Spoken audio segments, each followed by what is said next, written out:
Hello everyone, welcome to coffee with Samaa. मैं हूं बुशरा खान और हम फिर से आए अपने एक फेवरेट मेहमान के साथ आपको मिलवाने। आज हमारे साथ मौजूद है बेहतरीन अदाकार, लेजेंडरी एक्टर जो पिछले 4 दहाइयों से हम सबको एंटरटेन कर रहे हैं, लेकिन पिछले गुज़श्ता अरसे से कुछ कंट्रोवर्सीज़ का शिकार भी हैं।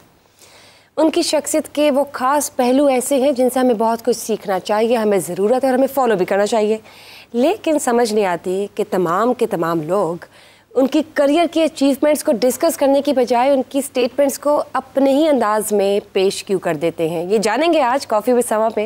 हमारे साथ मौजूद है बेहतरीन अदाकार, दबंग शख्सियत के मालिक, legendary actor, respected mister Firdous Jamal. अस्सलाम वालेकुम sir, welcome to coffee with Samaa. वालेकुम अस्सलाम। जीती रहो, अल्लाह आपको खुश रखे और इस चैनल को भी आबाद और शाद रखे। आमीन। Thank you sir, thank you, बहुत बहुत शुक्रिया कि आपने अपना कीमती वक्त निकाला। आज कॉफ़ी विद समा बहुत ज़बरदस्त होने वाला है। Thank you. जब बात करते हैं सर फिरदौस जमाल, दी एक्टर, दी लेजेंडरी की, द लेजेंड एक्टर की, आपने भरपूर तरीन ज़िंदगी गुजारी, हकीकत के करीब तरीन किरदारों से लोगों को हंसाया, रुलाया, बहुत कुछ सिखाया। अभी भी कोई तशनगी बाकी है? जी अल्हम्दुलिल्लाह, और बड़ा अल्लाह का एहसान है, रब्बुल इज़्ज़त का और आका सल्लल्लाहु अलैहि वसल्लम का वसीला है और मेरे मुर्शिद पाक की, बुज़ुर्गों की दुआएं हैं, वालिदैन की, कि मैं इस काबिल तो नहीं था। जो कुछ मुझे अल्लाह ने बनाया, कहते ना, ये उसकी देन है जिसे परवरदिगार दे। तो परवरदिगार ने ख़ास रहम किया, रहमत की, पता नहीं किसकी दुआ थी। बड़ों की दुआएं थीं, बुज़ुर्गों की, वालिदैन की या मुर्शिद पाक की, जिनकी भी थी। अल्लाह ने जो कुछ अता फरमाया वो मेरी औकात से ज़्यादा है और मैं समझता हूँ मैं इसका शुक्र अदा करने के भी काबिल नहीं हूँ, क्योंकि मेरे पास वो लफ्ज़ ही नहीं है, मेरे पास वो पैराया नहीं है, वो डिक्शन नहीं है कि मैं अल्लाह तबारक व तआला की रहमतों का अच्छे तरीके से कोई शुक्र भी अदा कर सकूँ। बेशक।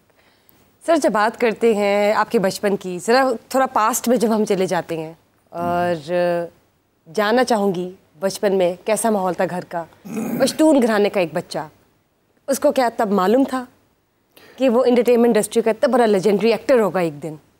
कैसा माहौल था घर का? वालिदैन ने कैसी तरबियत की? क्या ख्वाब थे, क्या सोचते थे, क्या देखते थे इर्द गिर्द?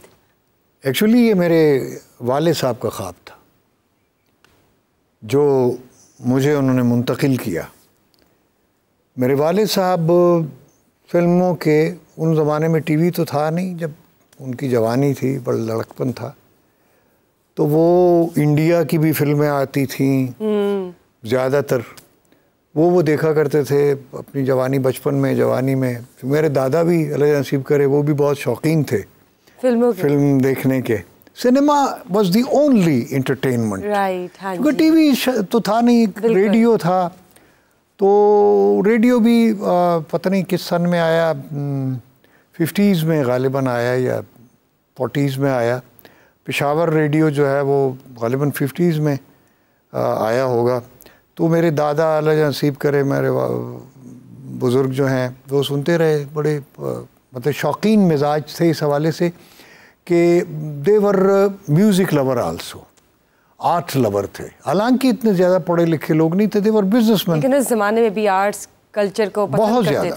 और वो जो उस ज़माने में खामोश फिल्में, मेरे दादा बताया करते थे, अल्लाह नसीब करे, कि जी खामोश फिल्मों में वो जान काउस और पता नहीं नाडिया और पता नहीं कुछ तरह के नाम लिया करते थे। बचपन में वो के हम खामोश फिल्में हम देखा करते थे। फिर वो जब बोलती फिल्म आई, आलम आ रहा थी गालिबन, या कौन सी थी फिल्म पहली जो बोलती, मतलब जिसमें जो टॉकी फिल्म थी, तो वो कहते हमने देखी, वो बड़ा हमारे लिए बड़े अचंभे की बात थी कि अच्छा ये तस्वीरें बोलती भी हैं।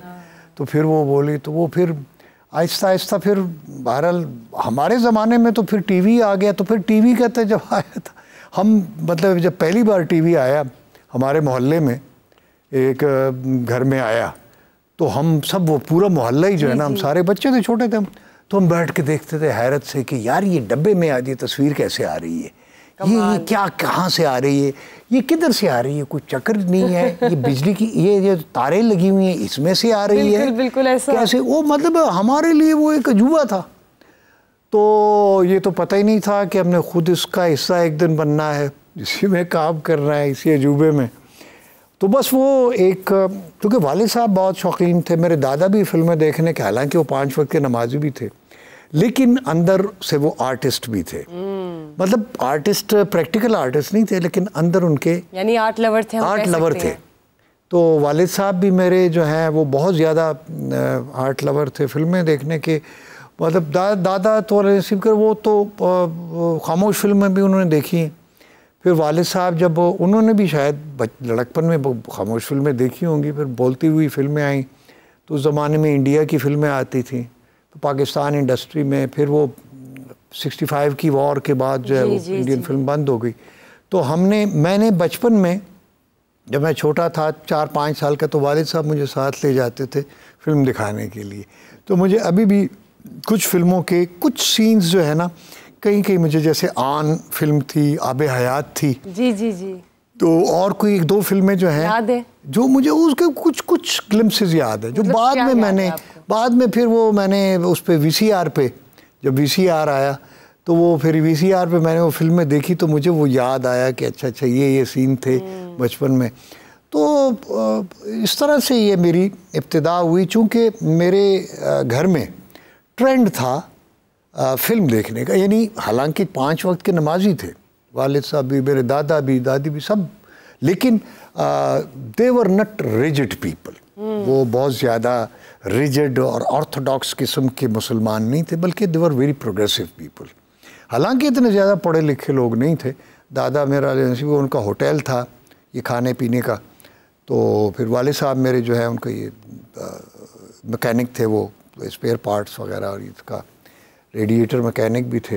लेकिन आपके साथ साथ आपके बाकी बहन भाई कितने, और आपके कितने बहन भाई थे, और कौन कौन इंटरेस्टेड था, किसको शौक था फिल्मों का आपके साथ साथ? मेरे अलावा किसी को नहीं था, किसी को भी नहीं। हम, मतलब मेरी 5 बहनें हैं अल्हम्दुलिल्लाह, और हम कोई मतलब 6 भाई हैं 2 माँओं से। मेरी 2, वालिद साहब ने 2 शादियाँ की थी, तो 2 बहनें और 1 भाई हमारे स्टेप हैं, हमारी दूसरी वालदा से हैं, और हम जो हैं वो 9 हैं, यानी माशाल्लाह सब में इत्तेफाक है।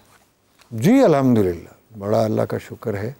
और हम वो जो हमारे दूसरी वालदा के जो बच्चे हैं उनसे भी मिलते हैं, उनसे भी हमारा प्यार है, और वैसा ही है जैसे अपने जो सगे भाई। सर, जब बात करते हैं लड़कपन की, आपकी टीनेज लाइफ की, तो रेडियो से आपने शुरुआत की जी, तो कैसा था तब का एक्सपीरियंस, तब का रेडियो, वहाँ पर माहौल कैसा था? एक्सपीरियंस शेयर कीजिए।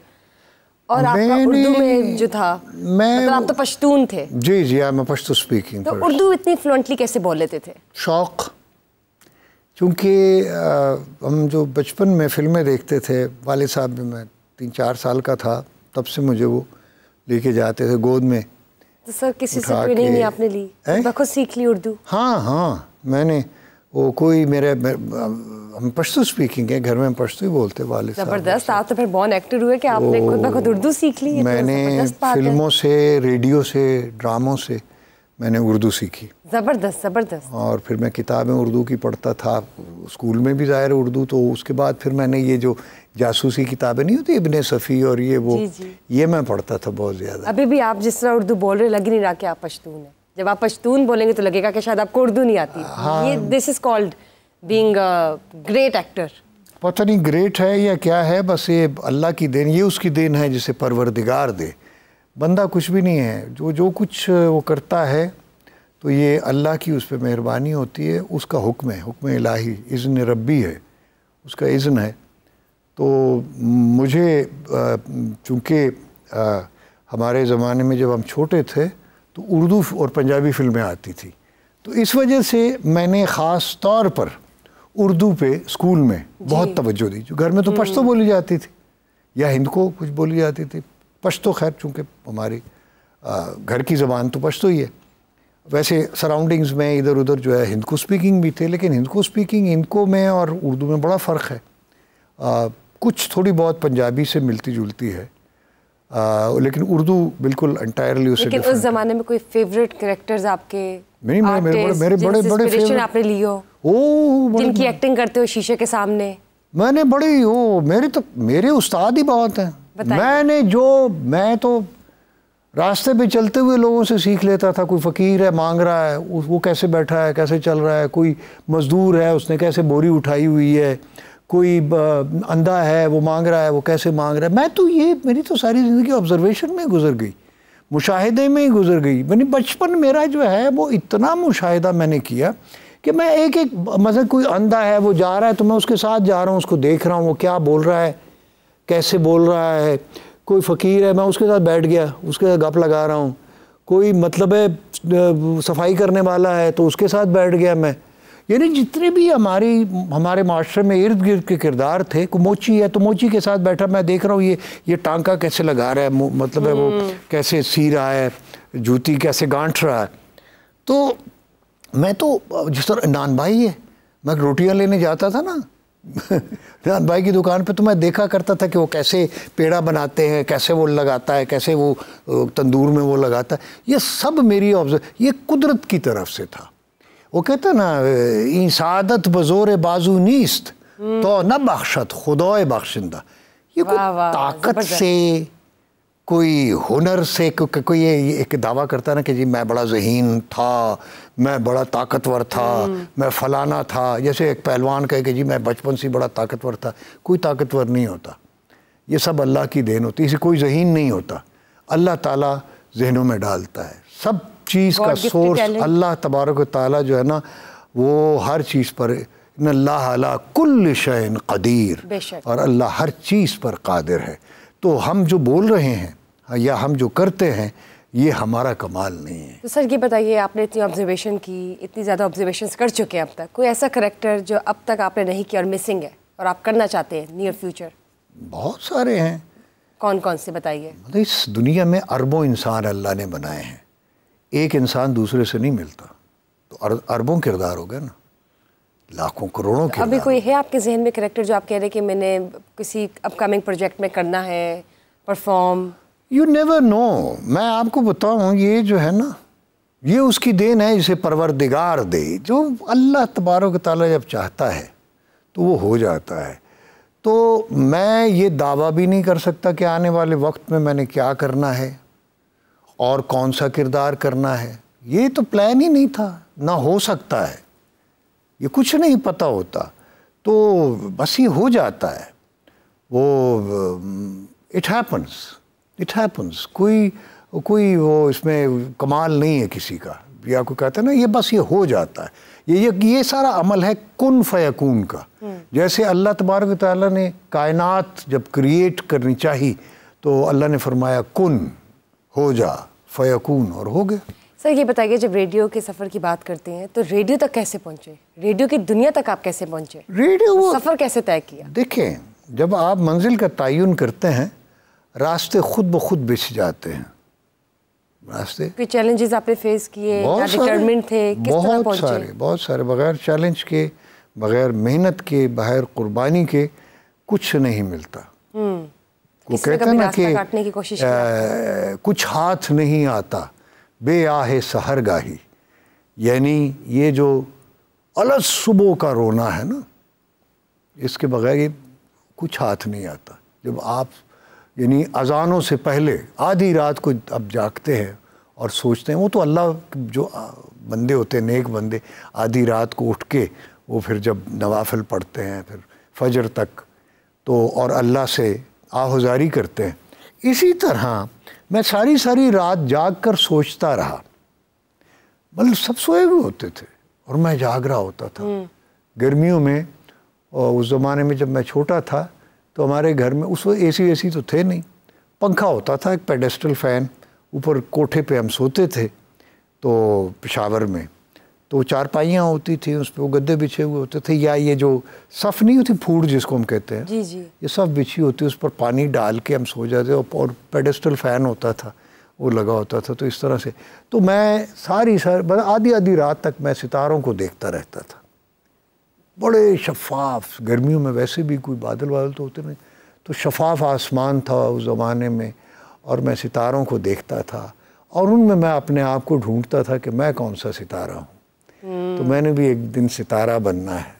तब से आपने ख्वाब हाँ, तो वो सितारा से मुराद ये इसीलिए आप देखें ना, जब फिल्म की कास्ट लिखी जाती थी पहले, अब तो पता नहीं फिल्में उनमें आती या नहीं, तो वो कास्ट के बजाय, यानी कास्ट नहीं लिखा होता था, वो लिखा होता था सितारे। जी जी जी, सितारे फला फला फला फला फला, यानी वो नहीं, एक्टर नहीं या कास्ट नहीं लिखा करते थे, यानी टीवी पे तो कास्ट लिखते हैं ना। तो फिल्में जो है, जब इंडियन पाकिस्तानी फिल्में, तो वो जो पोस्टर होते थे या बोर्ड होते थे, उस पर लिखा होता था सितारे, सुधीर, शम्मी, फलाना, मोहम्मद अली, ज़ेबा, और इस तरह की ये सितारे लिखा कर। तो एक्चुअली चूंकि स्टार्स हैं, अब स्टार जो टीवी के भी एक्टर्स और एक्ट्रेसेस हैं, फिल्म के भी, शोबिज़ के जो लोग हैं, they are stars, call stars. अब स्टार्स को आप उर्दू में क्या लिखेंगे? सितारे लिखेंगे ना, बिल्कुल, है ना। तो फिल्म वाले सितारे लिखते थे। अब हमारे जो टेलीविज़न का ड्रामा है वो कास्ट लिखते हैं, मतलब है वो, चूँकि अब हर कास्ट के लोग आ गए हैं तो कास्ट तो सर ये बताइए, जब आपने अपना नाम देखा सितारों की लिस्ट में पहली बार, और जब आपने अपना पहला प्रोजेक्ट किया इंटरटेनमेंट इंडस्ट्री में, तो कैसी फीलिंग्स थी? वहाँ तक कैसे पहुँचे? पहली एक्टिंग, कौन सा करेक्टर था पहला, वो सारा बताइए। वो तो बहुत अरसा हो गया है, मुझे तो याद भी नहीं रहा कि क्या हुआ पीछे, लेकिन पहला जो ड्रामा था वो गालिबन पश्तो का था, और उसमें मैं ऑडियंस में बैठा हुआ था, मतलब डायलॉग कोई नहीं था। फिर दूसरा ड्रामा हिंदको का था, उसमें मैं, एक सीन था वेटर का, सिर्फ चाय लाता हूँ साहब चाय, मतलब हिंदको ड्रामा था।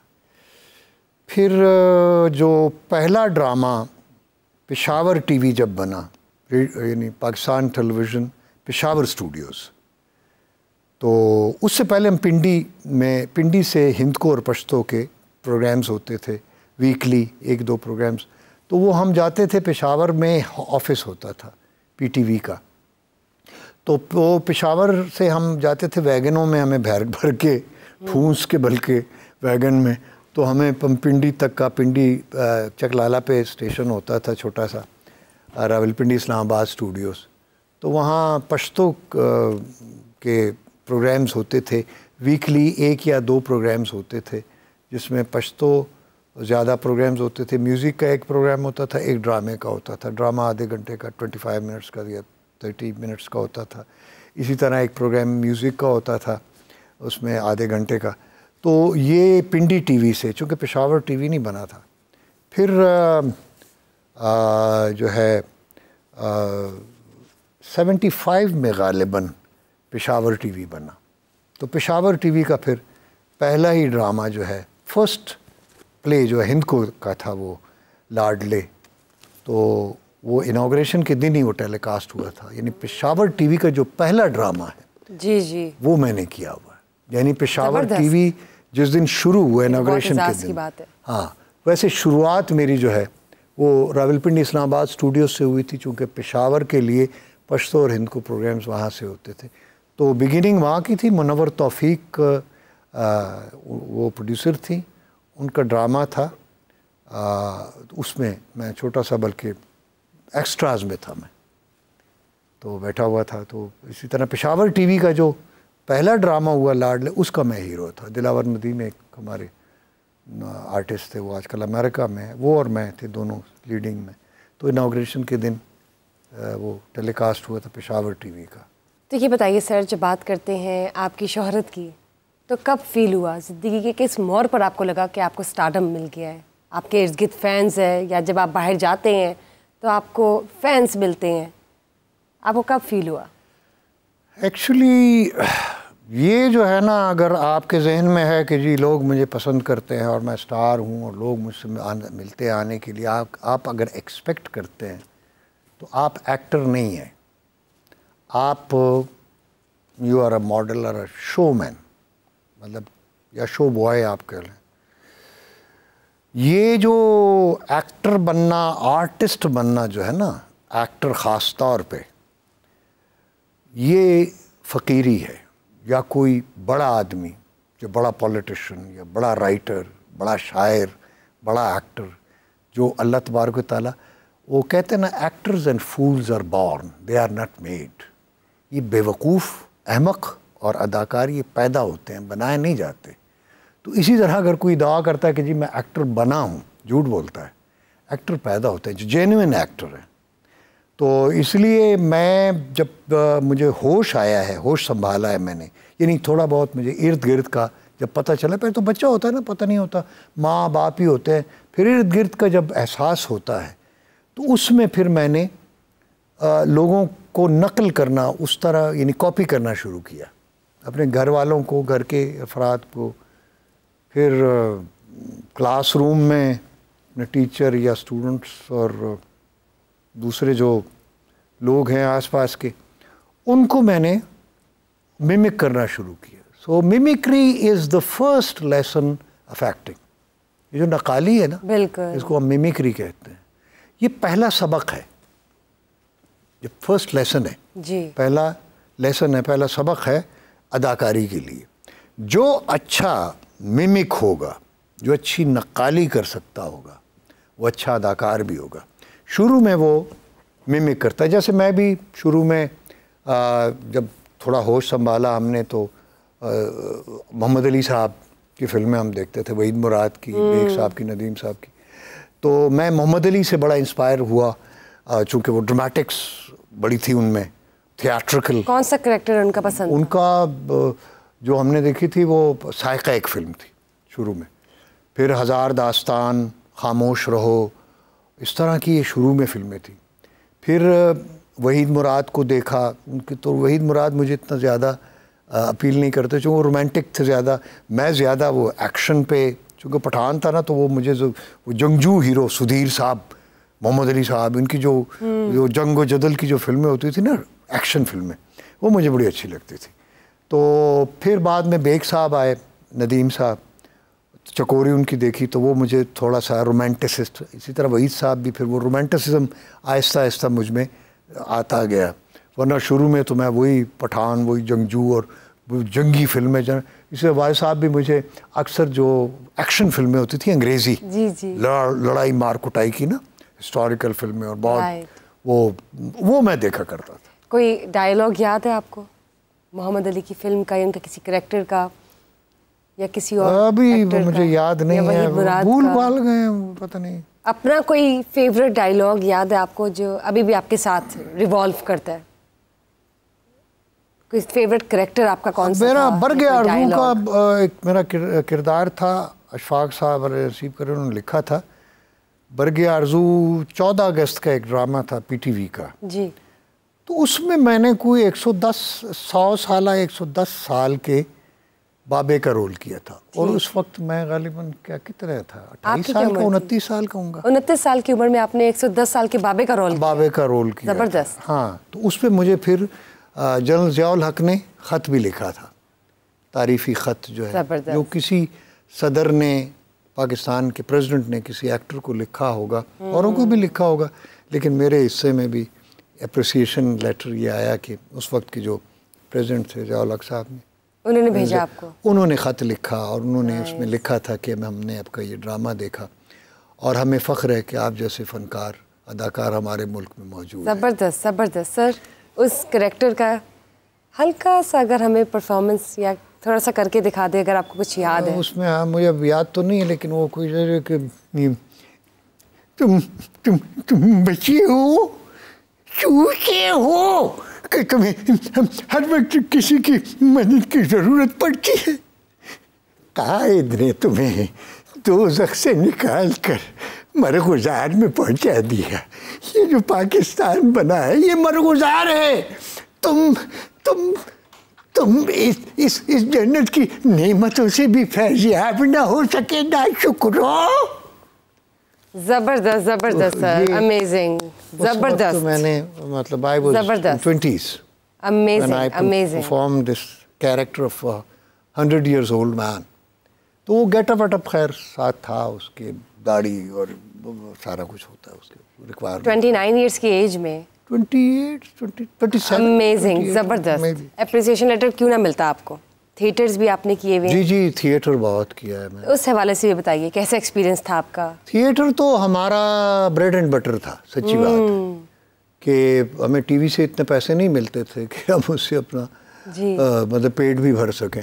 लेकिन अब थिएटर्स की वो वाली बात नहीं रही, इस हवाले से क्या कहेंगे? नहीं, वो तो नहीं रही। अब तो वो देखें, दो चीज़ें, एक थिएटर है और एक थिएटर है।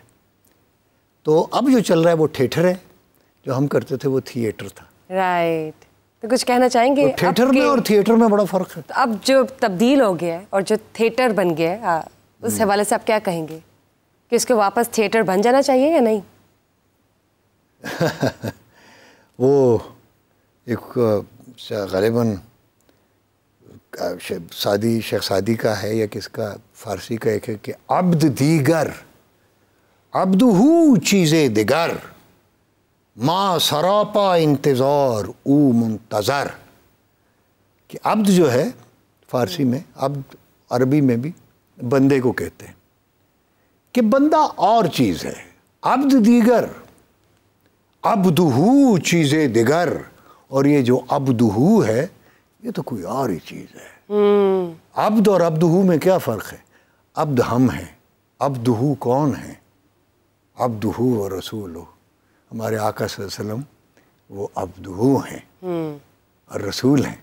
तो वो अब्द दीगर, अब्द कुछ है, अब्दुहू चीज़ें दिगर, ये अब्दुहू तो कोई और ही चीज़ है। माँ सरापा इंतज़ार ऊ मुंतज़र, मैं सरापा इंतज़ार हूँ और वो हैं जिनका इंतज़ार किया जाता है। यानी हुजूर आका सल्लल्लाहु अलैहि वसल्लम का कायनात ने अरबों साल इंतज़ार किया, करोड़ों साल इंतज़ार किया, इंसानों ने लाखों साल इंतज़ार किया, फिर अब्दुहू तशरीफ़ लाए आका सल्लल्लाहु अलैहि वसल्लम, मोहम्मद मुस्तफ़ा सल्लल्लाहु अलैहि वसल्लम। तो ये जो शेर है ये मुझे बहुत पसंद है कि अब्द दीगर, अब्द बंदा कुछ और, बंदा अब्द है ना, बंदा कुछ और है। अब्दुहू चीज़ें दिगर, तो ये अब्दुहू तो कोई और ही चीज़ है।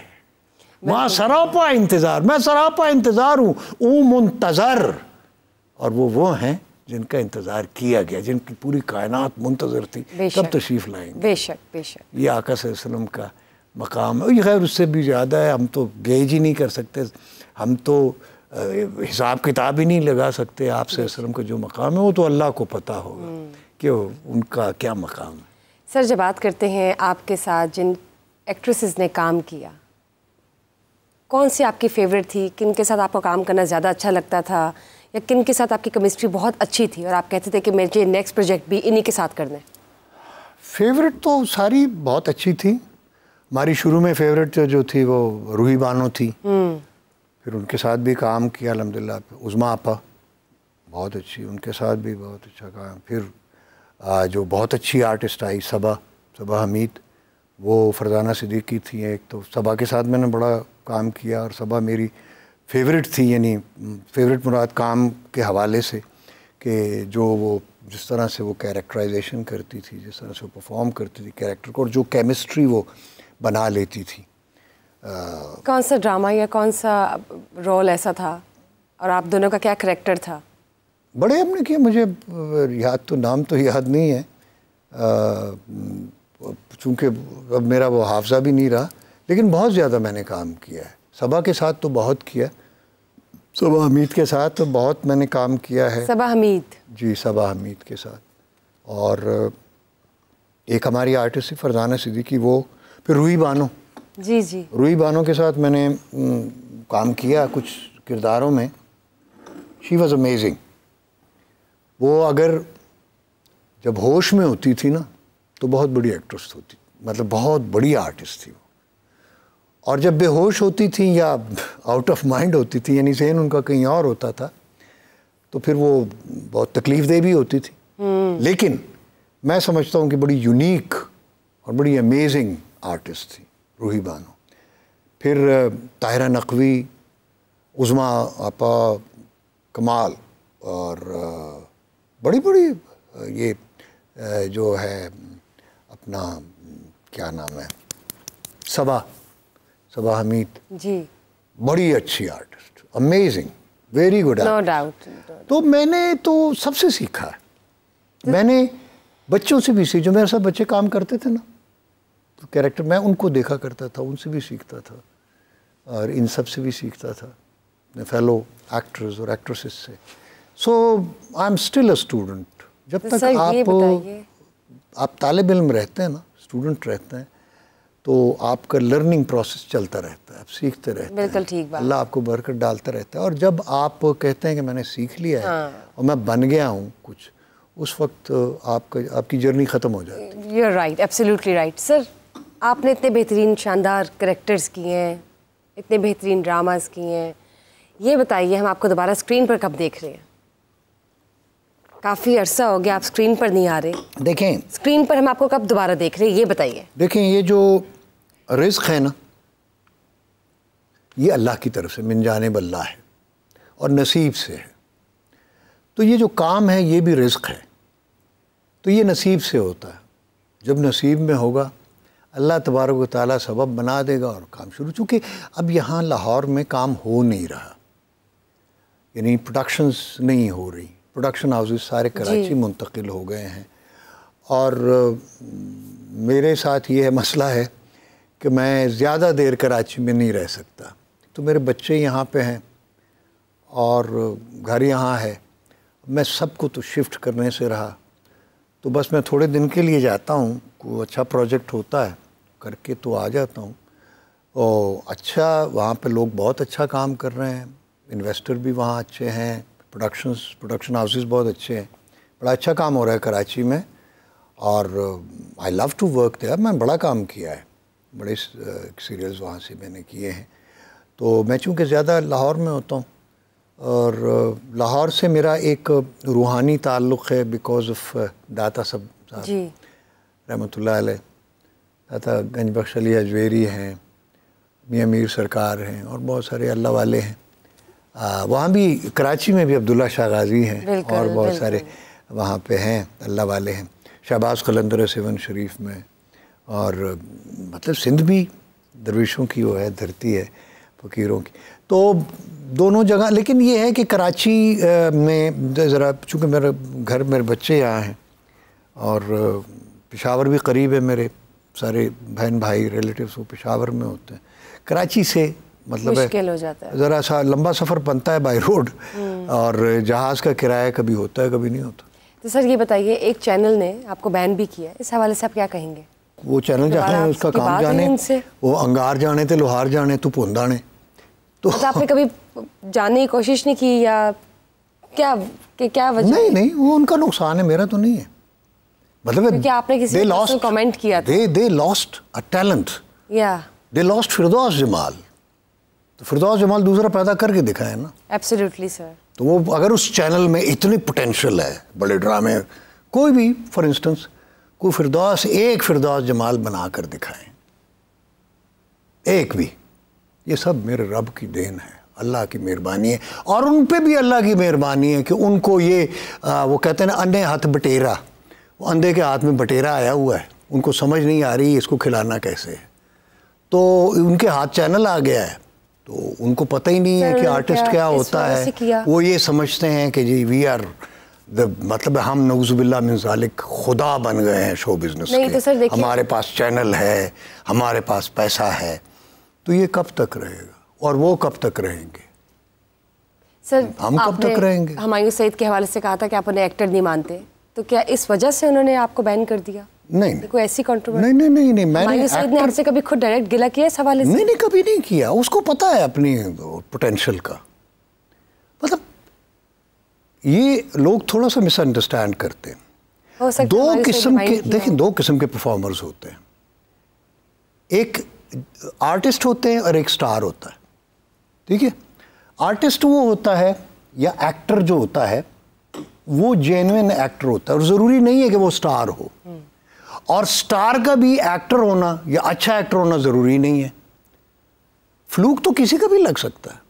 और शो बिजनेस जो है, वो कहते हैं ना, show business is no business. Sir आपको लगता है but there is no business like show business? आपको क्या लगता है हमारे साथ का फ्लूक लगा? कई के लगे, एक वो बेचारा क्या है, वो तो मतलब है, आप जो ये कमर्शियल्स चलती हैं इसमें वो कार्टून है वो मशहूर हो जाते हैं। जैसे डेंटोनिक का एक था कार्टून, वो बड़ा मशहूर हुआ। और भी बहुत सारी कमर्शियल्स चलती हैं जिसके कार्टून्स भी मशहूर हो जाते हैं। तो मशहूर होना अदाकार होने की दलील नहीं है। सर और कौन कौन है जिनको आप समझते कि फ्लूक लगा है? बहुत सारे हैं, कोई एक थोड़ी है। सर मतलब कौन कौन और आपकी नज़र मैं किसका नाम क्यों लूँ, आप खुद असेस करें। एक्टर्स में और फ्लूक में या स्टार में फ़र्क होता है। बहुत कम ऐसा होता है कि कोई एक्टर स्टार भी हो और कोई स्टार एक्टर भी हो, ये बहुत कम होता है। स्टार और चीज़ है, एक्टर और चीज़ है। करगस का जहाँ और है, शाही का जहाँ और। ये जो चील होती है ना, गिद्ध या चील, ये किसी और फ़ज़ा में परवाज़ करती है। और शाहीन जो होता है, ईगल जो है, वो कहीं और परवाज़, उसकी परवाज़ और है। सर जब बात करते हैं महिरा खान की, तो आपने महिरा खान के हवाले से भी कहा था कि आप उन्हें एक्ट्रेस नहीं समझते, अम्मी लगती हैं वो, और अपने एज से ज़्यादा जो करैक्टर्स हैं वो उन पे सूट नहीं करते, जो भी वो करैक्टर्स करती हैं स्क्रीन पर। तो इस हवाले से उनके फैंस बहुत नाराज़ हो गए थे, तो आप क्या कहना चाहेंगे? नहीं, मैंने तो ऐसी कोई बात नहीं की थी। माहिरा खान का ये मैंने नहीं कहा कि एक्ट्रेस नहीं है। She is a very good artist, good actress, good actress. लेकिन अम्मा लगती है, हीरोइन नहीं लगती। मतलब देखें, हीरोइन की एक एज होती है जी, जिसको हम हीरोइन कहते हैं। वो टीन एज या मैक्सिमम अर्ली 20s में हो, जी, ठीक है ना। तो अबव 30 या 35 जो है वो हीरोइन नहीं हो सकती। मतलब हीरोइन से मुराद अगर आप ये ले लें कि एक चुलबुली सी, नाजुक सी, हाँ जी, दुबली पतली सी, शरारती सी एक लड़की होती है, छोटी बच्ची, 15-16 साल की, 17 साल की, मैक्सिमम 20 साल की, ये लड़की होती है, ठीक है। उसके बाद जैसे जैसे उसकी उम्र बढ़ती है वो औरत बनती चली जाती है। तो औरत भी कोई बुरी चीज़ तो नहीं है, क्योंकि उसी औरत ने आगे जाके माँ बनना होता है, उसी ने नानी दादी बनना होता है। तो ये तो बड़े एजाज़ की बात है लड़की का औरत बनना और माँ बनना, नानी दादी बनना, ये तो बड़े एजाज़ की बात है। तो अगर कोई, आपको लगता है कि माहिरा खान को अब अम्मी के रोल्स करने चाहिए? मैं तो एज की बात जी जी, according to age. According to age देखें ना आप, you can not deceive the audience. देखने वाले को आप डिसीव नहीं कर सकते। मसलन मैं अगर ये अभी प्रिटेंड करना शुरू कर दूं कि जी मैं 20, 25, 30 साल का या 35 साल का जवान आदमी हूँ, मैं लड़का भी नहीं कहता, चलो, नोबडी विल एक्सेप्ट दैट, क्योंकि मेरा चेहरा जो है वो मेरी एज बता रहा है ना। इसी तरह औरत और लड़की में फ़र्क होता है। लड़की नज़र आती है कि ये लड़की है, उसकी एज हो तो टीन्स में होती है तो लड़की होती है। उसके बाद वो औरत बन जाती है, औरत के बाद वो माँ बनती है, बीवी बनती है, माँ बनने के बाद वो फिर नानी दादी भी बन जाती है। तो ये स्टेजेस होती हैं। इसी तरह अगर कोई एक्ट्रेस है, ठीक है जी, अगर वो 40-45 साल की उम्र में या 50 साल की उम्र में ये कहना शुरू कर दे कि जब मैं हीरोइन हूँ, ठीक है, वो सब्जेक्ट की हीरोइन तो हो सकती है, लेकिन वो टीन एज तो नहीं हो सकती। लेकिन सर अब देखें ना, लीडिंग रोल्स भी डिफरेंट है, सब्जेक्ट टू सब्जेक्ट वेरी करता है, इंटरनेशनल स्टैंडर्ड्स चेंज हो गए हैं, ट्रेंड्स चेंज हो गए हैं, और अब तो एज को एज अ नंबर कंसीडर किया जाता है कि इट्स जस्ट अ नंबर। यार वो आप कर रही हैं, हॉलीवुड की बात कर रही हैं।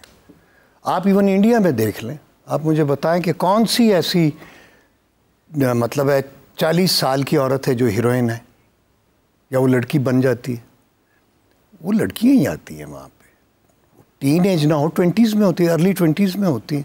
तो अगर हमारे यहाँ आकर अगर आप 35 साल की औरत को या 38 साल की या इवन 30 साल की औरत को आप हीरोइन बना दें, टीन एज उसको शो करना शुरू कर दें, तो वो तो स्क्रीन तो झूठ नहीं बोलती ना, स्क्रीन पर तो सब नज़र आ जाता है। अब मैं अपने आप को 25 साल का या 30 साल का तो नहीं शो कर सकता।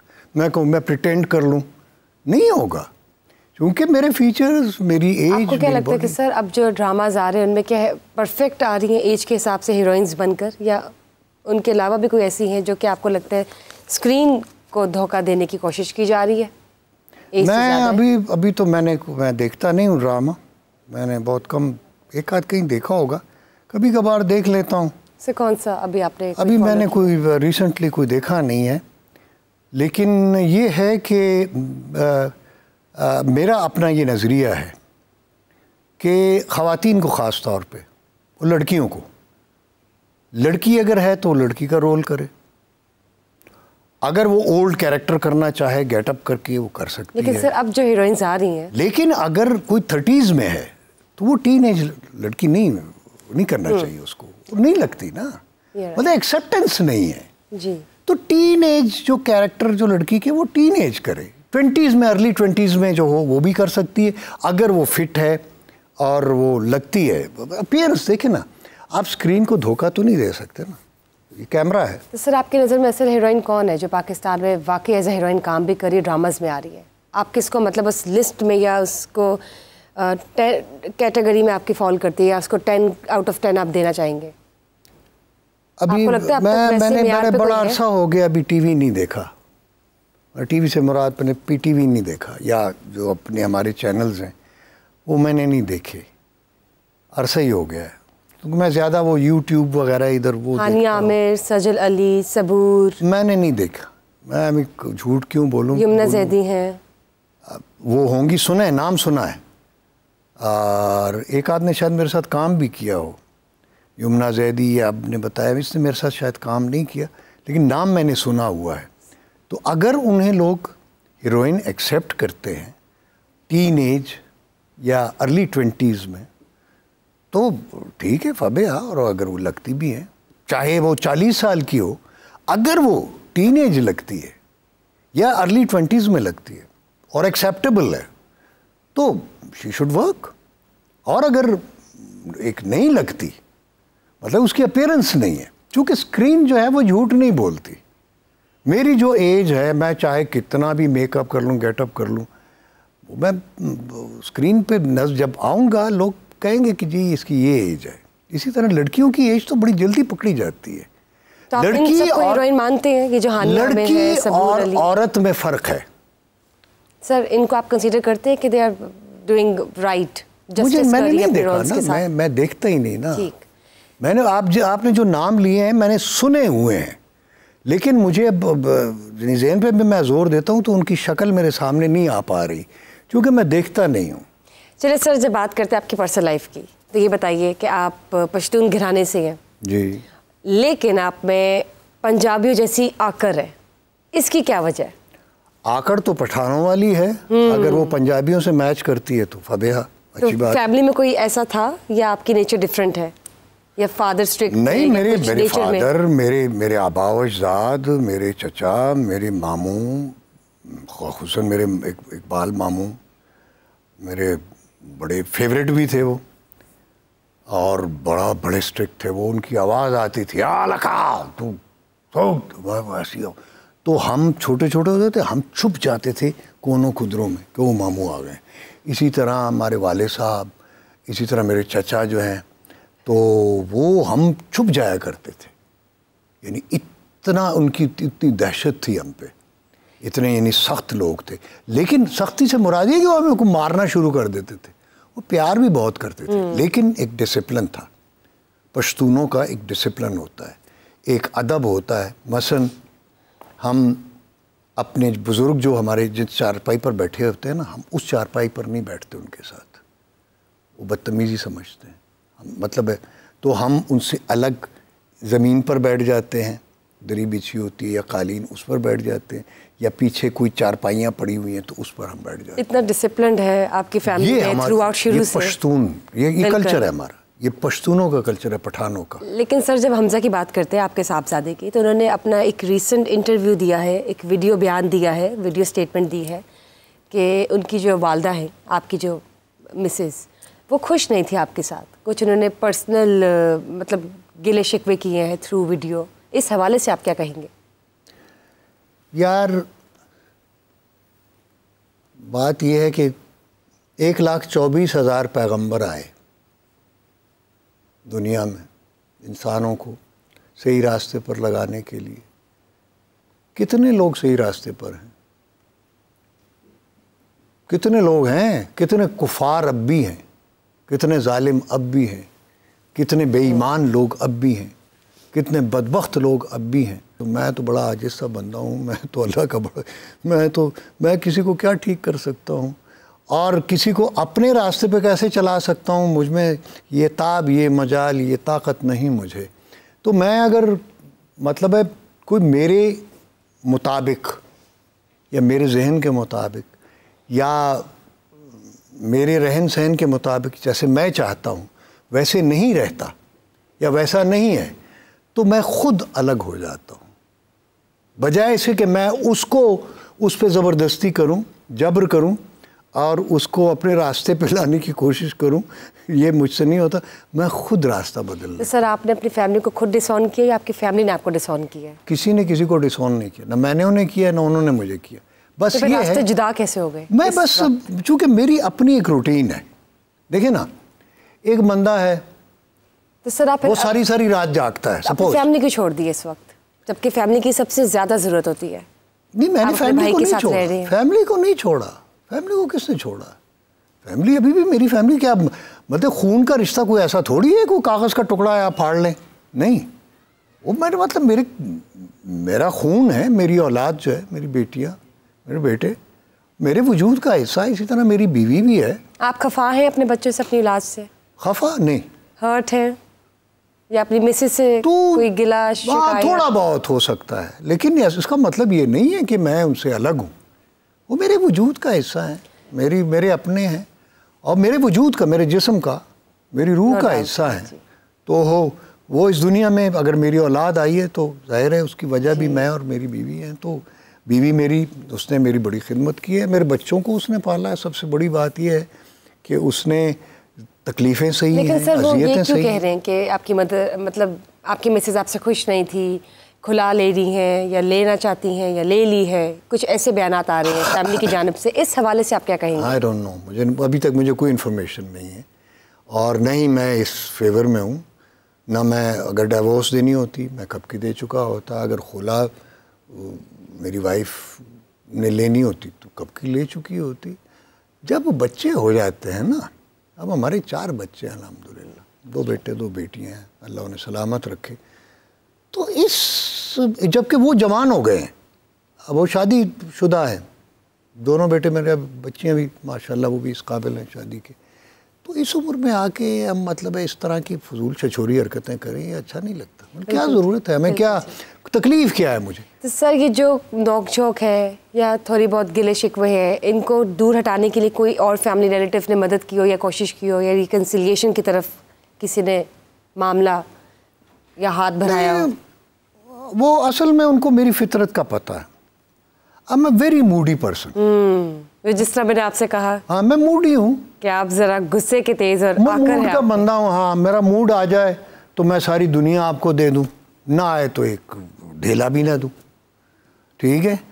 दिल करे मैं आप पे अपना, यानी किसी पे भी, मैं आपसे मुराद ये कि मैं किसी पे भी अपनी जान कुर्बान कर दूँ, ठीक है?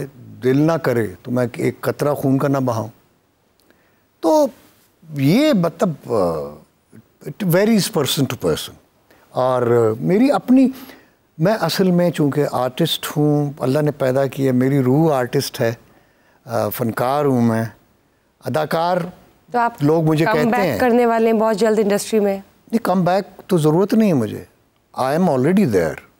कम बैक तो वो करते हैं जो गुम हो जाते हैं या जंगलों में चले जाते हैं। सर ये बताइए फिर हम आपको कब देख रहे हैं स्क्रीन पर? कोई प्रोजेक्ट आपका आ रहा है?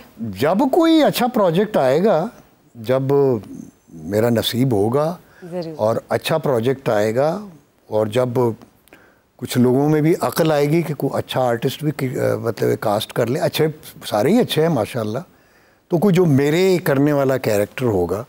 क्योंकि मेरी अब एज ऐसी है ना कि मैं अब हीरो तो आ नहीं सकता हर ड्रामे में, वो चॉकलेटी और वो मतलब है जिसको हम सो कॉल्ड हीरो कहते हैं वो तो नहीं। तो जाहिर है मेरे लिए अब मखसूस किरदार होंगे, कैरेक्टर एक्टिंग जिसको हम कहते हैं, डिफरेंट कैरेक्टर्स होंगे।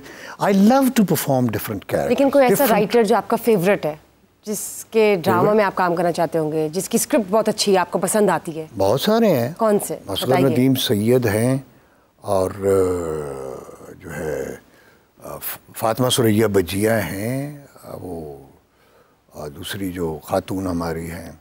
सर रिसेंट हाल ही के, आजकल जो हाल ही के करंट असगर नदीम सैयद हैं, अशफाक साहब तो खैर बानो आपा वो तो चले गए, अमजद साहब भी, तो अमजद साहब ये मेरे फेवरेट थे। सर आजकल जो चल रहे ना राइटर्स के ड्रामास, उनकी बात करें। आजकल कौन कौन से राइटर्स हैं? आप ज़रा नाम ले, मेरे जहन में नहीं आ रहे। सर नदीम बेग हो गए, या नदीम बेग तो डायरेक्टर है, राइटर खलील रहमान कमर है। हाँ, कमर, जी जी, Khalil Rehman Qamar is a very good writer. मतलब इस वक्त मैं समझता हूँ मौजूदा जितने भी लिखने वाले हैं, Khalil I think he is the best one. इसी तरह नदीम बेग जो है is the best director, one of the best directors. Best directors बहुत सारे हैं, लेकिन नदीम बेग जो है, चूँकि उसका बड़ा अच्छा कॉम्बिनेशन बना हुआ है उसके साथ, कमर के साथ, खलील के साथ उसका बड़ा अच्छा कॉम्बिनेशन है और अंडरस्टैंडिंग है, तो वो एक दूसरे को अंडरस्टैंड करते हैं, तो they work like a team. Great. उनकी तरफ से कोई ऑफर आई आपको? उनकी तरफ से आपको कोई ऑफर आई? नहीं, मैंने तो उनके काफ़ी प्लेस किए। मौलवी सुभान अल्लाह का कैरेक्टर आपने किया? वो मैंने किया हुआ है, और भी मैंने किए हुए हैं जी, 2-3 मैंने उनके सीरियल किए हुए हैं, तो उनके साथ तो बड़ा काम किया है मैंने। तो अभी अगर कोई ऐसा हुआ तो ज़रूर करें। खलील रहमान कमर साहब को एज अ राइटर आप कैसे रेट करते हैं? Wonderful, wonderful. इस वक्त जो है मैं समझता हूँ कि फ़ी ज़माना जो हमारे राइटर्स हैं, कमर्शियल राइटर्स जो टीवी ड्रामे के हैं, उनमें I think Khalil is the best one. और किस एक्ट्रेस के साथ आप काम करना पसंद करेंगे, या कौन सी कास्ट हो, कास्ट में कौन कौन से 2-3 फेमस कैरेक्टर्स आप चाहते हैं कि नहीं? सारे बहुत अच्छे हैं, सारे बहुत अच्छे हैं, जितने भी आजकल काम करने वाले, जितने भी। मसलन सर किन की बात कर रहे हैं आप, जिनको आप अप्रिशिएट करते हैं? मतलब जितने भी आर्टिस्ट हमारे नए हैं, जितने भी या इस वक्त जो चल रहे हैं, जो एक्टर्स एक्ट्रेसेस हैं, they are good, very good. अगर उनको अच्छे स्क्रिप्ट्स मिलते रहे तो वो अच्छा काम कर सकते हैं, पोटेंशियल उनमें बहुत ज़्यादा है। ठीक है सर, एक रैपिड फायर है, मैं एक पर्सनैलिटी का नाम लूँगी और आपने उनको एक मशवरा देना है। फैसल कुरैशी। ज़रा काम कम कर दे। नुमान इजाज़। वेरी गुड, थोड़ा अपने आप को तब्दील कर ले। अदनान सिद्दीकी। अदनान सिद्दीकी के साथ मैंने कुछ ज़्यादा काम तो नहीं किया हुआ है, और ना उसका ज़्यादा काम देखा हुआ है, but he is good. Fawad Khan. He is a good hero. Humayun Saeed. Humayun Saeed hero plus actor. अब मुझे ये बताइए कि अगर आपने किसी को एक्टिंग सिखानी हो तो आप किन को सिखाएंगे? जिनको नहीं आती। मसलन कौन कौन हो सकता है? कोई भी हो सकता। माहिरा खान को सिखाएंगे? क्या उनको नहीं आती? नहीं, मैं तो आपसे पूछ रही हूँ। माहिरा खान? माहिरा खान को अगर ज़रूरत है मेरी कोचिंग की तो मैं ज़रूर सिखाऊंगा। माया अली? उसको भी अगर ज़रूरत की, जिसको अगर ज़रूरत है कुछ सीखना है। यमुना जैदी? सेम। सबा कमर? सबा कमर को आता है, उसको सिखाने की ज़रूरत। सबा हमीद तो हमारी उस्ताद है जी, उनसे तो हम सीखते हैं। अपनी बेटियों को आप कोई नसीहत देना चाहेंगे, या अगर कोई नसीहत देना चाहेंगे तो क्या देंगे? किसको? अपनी बेटियों को आप कोई नसीहत देना चाहेंगे? बेटियों को? हाँ, बस बेटियों को अपनी और मेरी इज्जत का ख्याल रखें। और जब बात करते हैं आपके बेटों की, तो आप अपने बेटों को क्या एडवाइस देना चाहेंगे? यही कि वो अपनी माँ का ख्याल रखें, और जो मेरा नाम है, जो मेरी इज़्ज़त है, बस उसका भी ख्याल रखें, और ग्रो करने की कोशिश करें हर तरह से। सर कोई रिग्रेट लाइफ में, या कोई ऐसी चीज़ जो अधूरी रह गई जिसको आपने मुकम्मल करना है? रिग्रेट बस एक यही है कि मेरा मतलब मेरी ख्वाहिश थी और है कि मैं दिलीप साहब के साथ काम करता। तो ये बचपन का मेरा ख्वाब था। मैं मिला तो उनसे कई बार हूँ, मोहब्बत मुझसे बहुत करते थे, करते हैं। और मैं वहाँ भी गया उनसे मिलने, बॉम्बे भी, यहाँ भी वो आए जब ज़िया-उल-हक ने बुलाया था उनको। तो बहुत मोहब्बत वाले हैं और उनसे मुझे बहुत प्यार मिला है, और बस मेरी ख्वाहिश है कि मैं उनसे बार बार मिलूं। सर, जब हम बात करते हैं इंडिया की, क्या कभी इंडिया से आपको ऑफर आई एक्टिंग की? नहीं, मैं झूठ क्यों बोलूं। और अगर आए तो आप कंसीडर करेंगे, परस्यू करेंगे? Obviously I am an actor. मैं कहीं भी काम करने को, मतलब हॉलीवुड में अगर कर सकता हूँ तो कहीं भी कर सकता हूँ। और ज़िंदगी में अगर कुछ बदलने का मौका मिले तो आप क्या बदलेंगे? कपड़े कपड़े ही बदलूंगा, और क्या बदलूंगा। और सर, वो मौका तो सबको मिलता है। नहीं तो और मेरे इख्तियार में कुछ नहीं। चेंज करना हो, मेरे इख्तियार में कुछ नहीं है। अगर मेरे इख्तियार में अपने आप को बदलना या आपको या किसी को बदलना हो तो तब मैं बदलूँ ना। मेरा तो इख्तियार ही मेरे रब का इख्तियार है, वो सब कुछ करने वाला है। हमारे अल्लाह कुल्ली शैइन क़दीर, और अल्लाह हर चीज़ पर कादिर है। मैं तो नहीं हूँ, मैं तो उसका आजिज़ सा बंदा हूँ, मैं तो खुद मजबूर। हमारे सियासतदानों को क्या मशवरा देंगे? सच बोलना। बिलावल भुट्टो के हवाले से आप बताइए कोई मशवरा। मैं क्या मशवरा दूं, वो खुद ही सोच लें कि वो क्या कर सकते हैं। क्या वो जुल्फ़िकार अली भुट्टो या बेनज़ीर भुट्टो का स्टेचर है उनका, या उनकी पर्सनालिटी में वो करिश्मा है? अगर नहीं है तो फिर माफ़ कर दें इस मुल्क को भी, इस कौम को भी। मरीम नवाज़, उसके लिए भी यही है। बताइए। यही सब कुछ कि अगर नवाज शरीफ, शहबाज शरीफ वाला करिश्मा है तो फिर शी शुड कंटिन्यू। और आपको लगता है शी शुड कंटिन्यू और नॉट? I don't know. जिस शख्स ने मेरे मुल्क पाकिस्तान की इज्जत बनाई है, ज़बरदस्त सर, ज़बरदस्त, तो उनको सबको मेरा सलूट है, मेरा सलाम। बहुत शुक्रिया, थैंक यू सर। तो जनाब, देखा आपने कॉफ़ी विद समा में हमारे साथ हैं मिस्टर फिरदौस जमाल, हम सबके फेवरेट लेजेंडरी एक्टर, दबंग शख्सियत के मालिक, बेहतरीन अदाकार। बहुत मज़ा आया इनकी शख्सियत के आज वो पहलू हमने देखे और जाने जो आपने कहीं भी नहीं सुने होंगे, लेकिन कॉफ़ी विद समा में तो आज सुन ही लिए। देखते रहिए कॉफ़ी विद समा। फिर से मुलाकात होगी आपके और हमारे फेवरेट गेस्ट के साथ, लेकिन उसके लिए ज़रा इंतज़ार कीजिएगा। मिलेंगे नेक्स्ट सेशन में। अल्लाह हाफ़िज़।